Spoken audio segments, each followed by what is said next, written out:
میں ہوں سلمان رشید، اور ایک مسافر کی دنیا میں آج نہ ہسٹری ہے، نہ جغرافی ہے، اور نہ کسی روایت کی بات ہے۔ آج ایک بہت ہی کمال کے انسان کی بات کرنے والا ہوں۔ میں ان کو پہلی بار مارچ 1989 میں ملا تھا لاہور میں۔ نیا کراچی سے واپس شفٹ ہوا تھا۔ لکھتے ہوئے ابھی مجھے 1983 میں لکھنا شروع کیا تھا، اور پہلے وہ پی ٹی ڈی سی کے میگزین فوکس آن پاکستان میں، اور پھر پی آئی اے کے انفلائٹ میگزین میں۔ تو میں اتنا کوئی جانا پہچانا آدمی نہیں تھا۔ 1986 جنوری سے میں نے اخبار میں لکھنا شروع کیا تھا، تو مجھے لکھتے ہوئے ابھی 3 ہی سال ہوئے تھے۔ جاننے والے مجھے بہت کم لوگ تھے۔ تو مجھے ایک دن کسی طرح سے پیغام ملا۔ میرا تو فون بھی کسی کے پاس نہیں تھا، کیونکہ اس زمانے میں کون سے سیل فون ہوا کرتے تھے جو ہر ایک کو پتہ ہوتے تھے۔ تو مجھے پیغام ملا کہ نیاز صاحب نے سنگ میل میں کوئی فنکشن رکھا ہوا ہے، اور مجھے بھی وہاں پہ دعوت دی ہے۔ تو میں چلا گیا سنگ میل۔ 1-2 بار جب کبھی پہلے لاہور آیا کرتا تھا، تو میں جا کے کبھی وہاں سے کچھ کتابیں خریدی تھیں۔ سنگ میل کا دفتر لوور مال پہ گورنمنٹ کالج کا جو نیو ہاسٹل ہے اس کے ساتھ اس طرف ہے، اب بھی وہیں ہے، بلکہ اب تو نئی بلڈنگ بن گئی ہے، اور 1-2 پہلے والے دفتر سے کوئی 1-2 ہاتھ چھوڑ کے ادھر ہے۔ تو نیاز صاحب سے ملاقات ہوئی، اور مجھے آج بھی یاد ہے، ہلکے براؤن رنگ کی پتلون پہنی ہوئی تھی، اور ایک چیک بشرٹ تھی اوپر۔ اور نیاز صاحب کا میں نے دیکھا کہ وہ بڑے بڑے مشہور لکھاری آئے ہوئے تھے، شاعر لکھاری بیٹھے ہوئے تھے، اور نیاز صاحب ہر ایک سے بات کر رہے تھے، بڑی دھیمی آواز میں بات کرتے تھے، اور جب کوئی دوسرا بولتا تھا تو نیاز صاحب بات کاٹتے نہیں تھے۔ وہ خواہ کتنی بھی لمبی، اور چاہے کوئی الٹا بھی مار رہا ہوتا تھا، نیاز صاحب پوری بات سنا کرتے تھے، اور بڑے دھیان سے۔ مجھے بھی انہوں نے گفتگو میں انگیج کیا، کہ پوچھا کب سے لکھ رہا ہوں، کیا کرتا ہوں، یہ وہ اس قسم کی باتیں، کہ پہلے کہاں کراچی میں کیوں رہتا تھا وغیرہ، ساری بات انہوں نے مجھ سے پوچھی۔ اور پھر میرا خیال ہے چائے انہوں نے بڑی ایک پرتکلف قسم کی چائے ہمیں پلائی، اور مجھے کہنے لگے، میرا بڑا لمبا انٹرویو لیا تھا نیاز صاحب نے اس وقت۔ تو جب یہ چھٹنے لگی محفل، تو مجھے کہتے ہیں کل تو پھر آ ذرا تیرے نال گل کریے کوئی۔ میں نے کہا جی ٹھیک ہے۔ کل میں پھر چلا گیا، تو مجھے کہتے ہیں تو کوئی تیرے کول مسودہ ہے، مینوسکرپٹ تیرے کول ہے؟ تو میں نے کبھی کتاب تو لکھی نہیں تھی، اور ہم تو یہی سمجھتے تھے کہ مینوسکرپٹ یا مسودہ جو ہے وہ تو کتاب کا ہوا کرتا ہے۔ تو میں نے کہا سر جی میرے کول تو کوئی مسودہ نہیں ہے، میں تو کبھی کتاب لکھی نہیں ہے۔ تو بڑے حیران سے ہو گئے، اور جیسے تھوڑا سا انہیں جھٹکا بھی لگا۔ کہتے ہیں کیوں، جڑا اتنے سال تو کہہ رہے ہیں کام کر رہے ہیں، وہ کچھ نہیں سانبھیا، تو کدی کچھ رکھیا نہیں، وہ کاپی نہیں رکھدا سی؟ میں کہ نہیں سر، وہ تو ہے میرے کول سارا کچھ، تے وہی ہوندا ہے مسودہ، وہ لے کے آ، تو انہوں کمپوز کرا کے چھاپ دیں۔ اچھا، میں بڑا حیران ہوا۔ ابھی یعنی 3 ہی سال سمجھ لیں کہ اخبار میں لکھتے ہوئے تھے۔ مجھے جانتا کون تھا؟ نیاز صاحب۔ اور جہاں تک مجھے سمجھ آ رہی تھی، نیاز صاحب انگریزی نہیں پڑھتے تھے، لیکن مجھے کہتے ہیں تو لے کے آ۔ اب آپ دنیا میں، پبلشنگ کی دنیا میں دیکھ لیں، رائٹر نیا جو ہے نا کتا ہو جاتا ہے، جوتے چاٹ کے پبلشرز اور لٹریری ایجنٹس کے، اور کوئی گھاس نہیں ڈالتا غریب کو، اور پتہ نہیں کیسے چھپتے ہیں رائٹر۔ لیکن وہ نیاز صاحب ایک ایسے آدمی تھے کہ انگریزی بھی نہیں پڑھتے تھے، لیکن انہیں کیسے پتہ تھا کہ یہ میں نے کچھ کام کیا ہوا جو کہ ان کی نظر میں شاید ٹھیک تھا۔ تو میں نے کہا جی اچھا، مطلب جو ہوندا ہے؟ کہتے ہیں ہاں تو لے کے آنا ذرا اپنا مسودہ۔ اگلے دن میں وہ باکس فائل لے کے چلا گیا، تو مجھے کہتے ہیں بس چھڑ جا، اسی کمپوز کرانے ہیں، پھر تن دساں گے۔ تو کچھ دنوں کے بعد مجھے کہتے ہیں اس کتاب کا ٹائٹل کیا ہے؟ اچھا، بالکل بے تکلف سی بات کیا کرتے تھے، بالکل ایسے جیسے نا یار دوست آپس میں بات کر رہے ہوں۔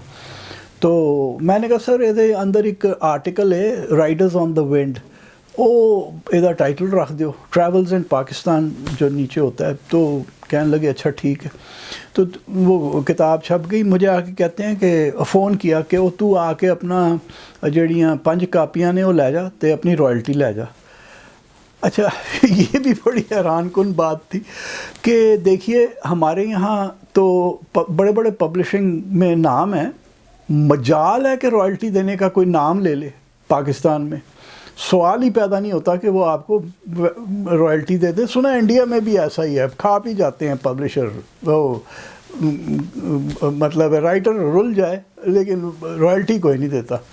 تو مجھے کہتے ہیں وہ آ کے لے جاؤ. تو چھوٹا سا چیک تھا، تھوڑی سی وہ کاپیاں تھیں اور سستی سی کتاب تھی رائڈرز آن دا ونڈ جب پہلی بار چھپی. بہرحال انہوں نے مجھے بلا کے چیک دے دیا. اس کے بعد مجھے کہتے ہیں تو کی کرنا ہے اور کوئی کتاب لیا نا، کوئی مسودہ لیا. تو مجھے کمشنر گجرانوالا کامران رسول صاحب تھے، انہوں نے مجھے کہا کہ یہ لکھو، گجرانوالے کی اوپر ایک کتاب لکھ دو. تو یہ میں نے نیاز صاحب کو کہا کہ گجرانوالا مطلب ایسی جگہ ہے میرا خیال تھا چھپے گی نہیں. تو نیاز صاحب کہتے ہیں نہیں تو کام کر لے کے آ. اور پھر یہ ہوتا تھا کہ فون کر کے پوچھتے رہتے تھے کہ کی کر رہے ہیں، کتنے تکر پہنچی ہے. تو بتانا پڑتا تھا کہ جناب لگا ہوں کہ ہو جائے گی. وہ کتاب انہوں نے چھاپی اور اس کے بعد وہ متواتر میرے پیچھے رہے کہ بھائی تو کوئی کام کرنا، تو کتاب لکھ، تو کی کرتا رہنا ہے. تو میں کہتا تھا جی کتاب کے اوپر پیسے لگتے ہیں.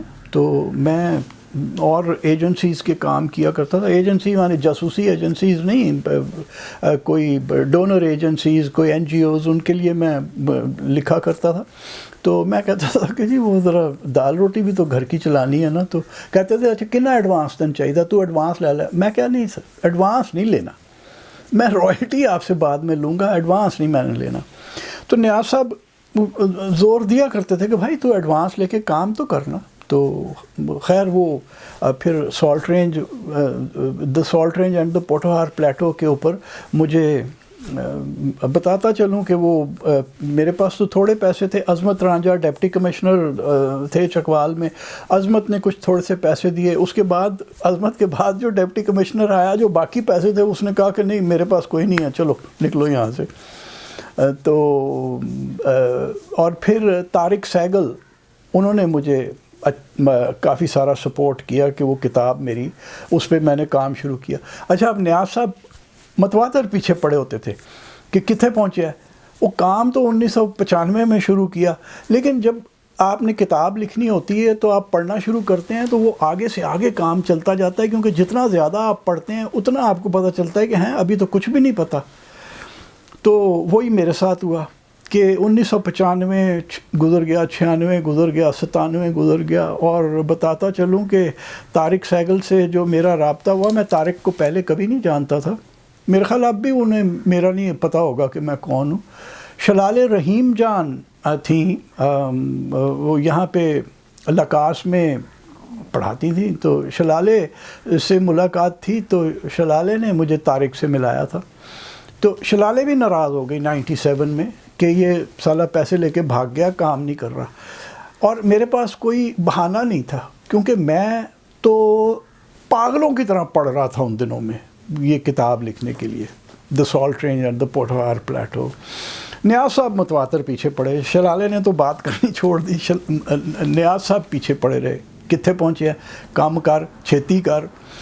تو وہ خیر وہ وقت گزرتا گیا. اور پھر 2001 کے شروع میں وہ کتاب کمپوز ہو کے چھپ بھی گئی. تو پھر مجھے کہتے ہیں کہ تو کیا وہ جو تیرے اور ایک انتھالوجی ہم نے چھاپ دی رائڈرز آن دا ونڈ، کوئی اور بھی تو ہے تیرے پاس کام، لا وہ لا. تو میری پھر انتھالوجیز چھپنی شروع ہوئیں. وہ پہلی رائڈرز آن دا ونڈ کے بعد پھر انہوں نے یہ چھاپی پرزنر آن اے بس، اور پھر سی monsters and the sun God. اور متواتر وہ پیچھے رہتے تھے کہ بھائی کام کر، لکھ. اور ہر وقت کہ اچھا تم ایڈوانس لے لے، لکھنا تو شروع کر، ایڈوانس لے پھڑ. تو میں نہیں لیا کرتا تھا. تو اچھا پھر دیکھیے سنگ میل میں یہ تھا کہ میں جاتا تھا نا، کتاب پسند آ جاتی تھی، پیسے ویسے کہاں ہوتے تھے رائٹر لوگوں کے پاس. منٹو صاحب کا آپ دیکھ لیں، اور ادھر ارنسٹ ہیمنگوے، ہم اسی ٹائپ کے لوگ تھے. تو میں کہتا تھا جی یہ ادھار مل جائے گی، میں جب اگلی کتاب چھپے گی تو اس کی رائلٹی میں ایڈجسٹ کر لیں، ہاں لے جا. اور تو وہ نا وہاں پہ نوٹ کر لیا جاتا تھا کہ یہ کتاب لی ہے. اس کے بعد نیاز صاحب نیاز صاحب تو نہیں، خیر وہ کرتے تھے، وہ جو بھی کوئی بندہ ہوتا تھا، افضال ان کا جو بیٹا ہے، یہ میں آپ کو جو تصویر آپ بیچ میں چلتی ہوئی دیکھ رہے ہیں، نیاز صاحب اور ان کا بیٹا افضال ہیں. تو یہ افضال وہاں پہ ڈیسک پہ ہوا کرتا تھا، تو افضال نے نوٹ کرنا. اور پھر ایک وقت یہ ہوا کہ افضال نے کہا کہ تسی آپ پہ لکھیا کرو، آپ پہ یاد رکھو کہ کی لے کے جا رہے ہو، ایتھے کتھے ہے کھاتا اسی کھول کے بہ جائیے. اور آپ یقین کیجئے کہ ایک وقت ایسا بھی تھا کہ میں نے کوئی 45,000 روپے کی کتابیں ادھار لی ہوئی تھیں سنگ میل سے. اور وہ جب پھر کوئی چھپی، میرا خیال ہے سالٹ رینج جب چھپی تو اس کی رائلٹی میں وہ ایڈجسٹ کرائی، یا اس کی وہ قیمت. تو نیاز صاحب کھلے دل کے آدمی تھے، اور ان کے دفتر میں بڑی دعوتیں چلا کرتی تھیں. یعنی فون کر دیتے تھے کہ کل آ کے دوپہر دی روٹی ساڑھے نال کھا. گھر سے کھانا آیا کرتا تھا، اور وہاں کہیں قریب سے وہ تندور کی روٹی منگواتے تھے جو اصلی آٹے کی ہوتی تھی، اصلی کنک کے آٹے کی. تو بڑی دعوتیں چلا کرتی تھیں، بڑے بڑے لوگوں سے ملاقات ہوئی. تو ایک بار پھر مجھے کہتے ہیں کہ یہ دیکھیے، اب یہ دور اندیش آدمی تھے کمال کے. 2003 یا 4 میں مجھے کہتے ہیں کہ تو اس پہ کتاب لکھ، گوادر میں کچھ ہونا ہے کبھی. تو میں ذرا ڈبل مائنڈڈ سا تھا، تو مجھے کہتے ہیں یہ تو ₹1,00,000 لے جا اور ایڈوانس کر دیتے ہیں ہم تجھے، تو جا کے کتاب لکھ. تو میں نے کہا نہیں سر، میں ایسے کتاب کے لیے نہیں میں ایڈوانس لوں گا، آپ مجھے ایڈوانس دے دیں، میں کیمرہ اپنا اپ گریڈ کر لیتا ہوں. اس وقت تک تو وہ تھا فلم کیمرے چلا کرتے تھے، یہ 2005 کی بات ہے. تو میں نے کہا کہ میں کیمرہ ڈیجیٹل کر لیتا ہوں، تو ₹1,00,000 دے دیا مجھے. اور دیکھیے نیاز صاحب وہ کمال کے آدمی تھے، ایماندار آدمی تھے، اور نیت صاف تھی. تو وہ دوسرے کو بھی اسی طرح کا سمجھتے تھے.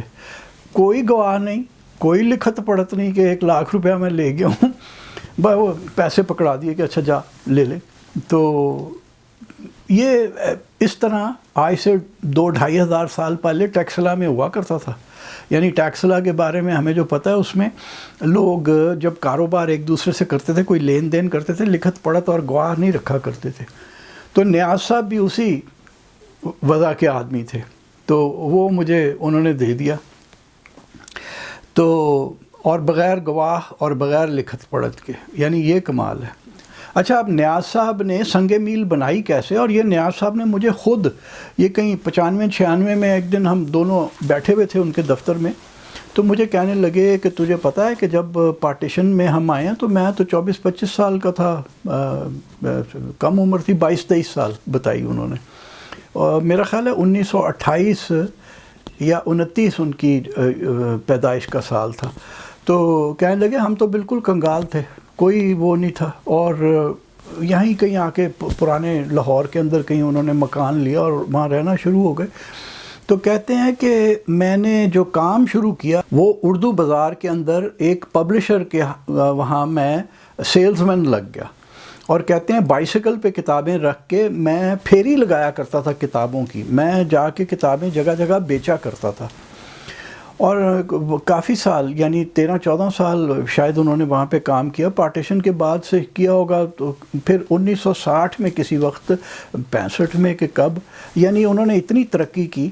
دیکھیے وہ ایک صاحب نے ایک بار مجھے امرتسر کے پاس گنڈی ونڈ ایک گاؤں ہے، انہوں نے مجھے کہنے لگے کہ انہوں نے بہت سارے مسلمانوں کو پارٹیشن کے اندر موت سے بچا کے سرحد کے اس پار، ریڈ کلف لائن کے اس پار بھیجا تھا.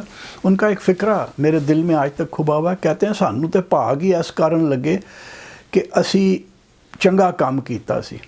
تو نیاز صاحب کو بھی بھاگ اس کارن لگے کہ انہاں دی نیت صاف سی، انہاں دے اندر کھوٹ یا کال نہیں سی.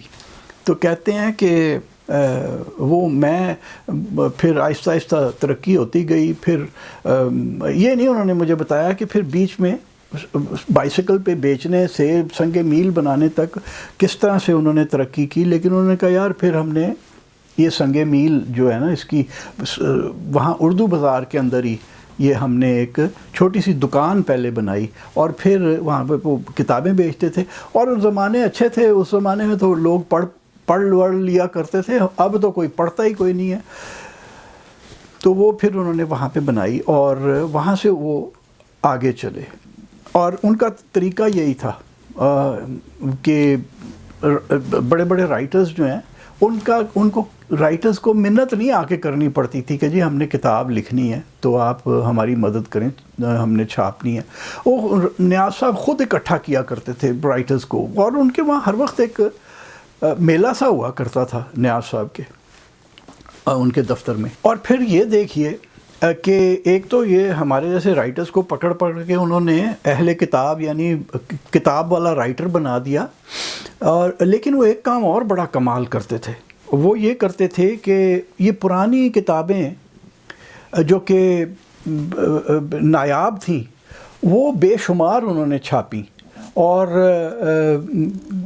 اور ایسے ویسے نہیں چھاپیں، انہوں نے کلیکٹرز آئٹم بنا کے چھاپ دیں۔ ان کے ابھی بھی جا کے دیکھیں آپ تو پرانی لتھوگرافس، تصویریں اور اس قسم کی انہوں نے بہت ساری کلیکشن بنائی، اور پتہ نہیں میں تو حیران ہوں کہاں سے اکٹھی کیا کرتے تھے، لیکن چھاپتے تھے۔ یہ اس قسم کا کام کراچی میں صفدر مہدی صاحب ہوتے تھے، ایوری مینز بک شاپ ان کی تھی وکٹوریہ روڈ میں فرید چیمبر کے اندر۔ لیکن مہدی صاحب کا یہ تھا کہ مہدی صاحب بالکل سادہ سی کتاب چھاپتے تھے، میرے پاس بے شمار ہیں ان کی چھاپی ہوئی کتابیں۔ تو لیکن نیاز صاحب یہ کرتے تھے کہ کتاب کو ایک کلیکٹرز آئٹم بنا کے پیش کیا کرتے تھے۔ اگر تصویروں والی ہے تو وہ تو ایسی انہوں نے کتابیں چھاپی ہوئی ہیں جو آپ کسی کو تحفے میں دے سکتے ہیں۔ تو وہ اس طرح سے انہوں نے لوگوں کے ساتھ سلوک کیا، اور ہمیشہ یہ تھا کہ جب کتاب چھپ جاتی تھی تو فون آتا تھا تین پیسیاں دی لوڑ نہیں ہے کہ ہے جی کنوں نہیں ہوندی تے آ کے پھر اپنا چیک لے جا۔ وہ خود ہی فون کر کے کہا کرتے تھے کہ آ کے اپنا چیک لے جا۔ تو کمال آدمی تھے۔ تو پھر ایک بار ہم ان کے جو پرنٹر تھے، کہیں اتفاق سے میری کتاب وہاں پہ کوئی ڈیزائن ہو رہی تھی، تو میں وہاں گیا تو نیاز صاحب بھی کار سے اتر رہے تھے، سلام دعا ہوئی، تو میں نے دیکھا کہ چلنے میں ذرا تھوڑی دقت ہے۔ میرا خیال ہے 2011 یا 12 کی بات ہوگی، جب ہم سیڑھیاں چڑھ رہے تھے تو میرا ہاتھ پکڑ لیا انہوں نے سہارے کے لیے۔ تو میں کہا سر کی ہویا؟ کہتے ہیں یار بس گوڈے رہ گئے نے۔ تو آرتھرائٹس کی شکایت ہو گئی تھی انہیں 2011-12 کے اندر کہیں۔ اس کے بعد میں کچھ دن وہ دفتر آتے رہے، لیکن سیڑھیاں چڑھنی پڑتی تھیں، یا ان دنوں میں شاید نئی بلڈنگ ان کی بن چکی ہوئی تھی، لیکن میرا خیال اس میں لفٹ تو نہیں ہے۔ بہرحال اس کے بعد نیاز صاحب سے 1-2 بار وہاں پہ ملاقات ہوئی، لیکن پھر جب بھی ملنا ہوتا تھا تو افضال ہمیں کہتے تھے کہ جی کار آ جاؤ۔ ہوتے نیاز صاحب کے گھر پھر کھانا ناشتہ کرنے ہم چلے جایا کرتے تھے، میاں بیوی اور بھی کبھی کبھی دوست ہوتے تھے۔ تو اس طرح سے نیاز صاحب کے ساتھ ملاقات رہی۔ 10 جنوری 2010 کو میری بیوی اور میں ہم واگا کے بارڈر کی طرف جا رہے تھے انڈیا جانے کے لیے ایک کانفرنس پہ۔ تو مجھے فون آیا کہ نیاز صاحب گزر گئے ہیں۔ اس سے تھوڑے دن پہلے ایک دوست کے ساتھ میں گیا تھا نیاز صاحب کو ملنے، کوئی مہینہ بھر پہلے۔ تو نیاز صاحب کافی مطلب ٹھیک نہیں تھے، تو وہاں پہ مجھے فون آیا، تو میں نے کہا جی ہم تو نہیں جنازے پہ پہنچ سکیں گے۔ لیکن بعد میں جب میں واپس آ گیا 14-15 جنوری کو ہم واپس آئے، تو سیدھے ہم گئے وہاں پہ افسوس کے لیے۔ اور مجھے ایک دوست نے فون پہ بتایا کہ یار بڑی کمال بات ہے کہ نیاز صاحب کے چہرے پہ بڑی ایک اطمینان تھا، جب روح ان کی نکل گئی، جان چلی گئی، تو ان کے چہرے پہ ایک اطمینان تھا۔ تو میں نے دوست سے کہا، میں نے کہا یار ساری زندگی انہوں نے نیت نہیں خراب کی، اپنی نیت ہمیشہ اچھی رکھی، اور جو انہوں نے کمایا وہ لوگوں کے ساتھ بانٹ کے کھایا۔ تو میں نے کہا کہ اس طرح کے لوگ پھر جب جاتے ہیں تو ان کے چہرے پہ یہی رہتا ہے۔ تو نیاز صاحب اس طرح کے آدمی تھے، اور اب 10 جنوری کو فوت ہوئے تھے، یہ تو بننی تو یہ ویڈیو 10 جنوری کے لگ بھگ چاہیے تھی، لیکن پھر بھی نیاز صاحب کو یاد کرنا بنتا تھا۔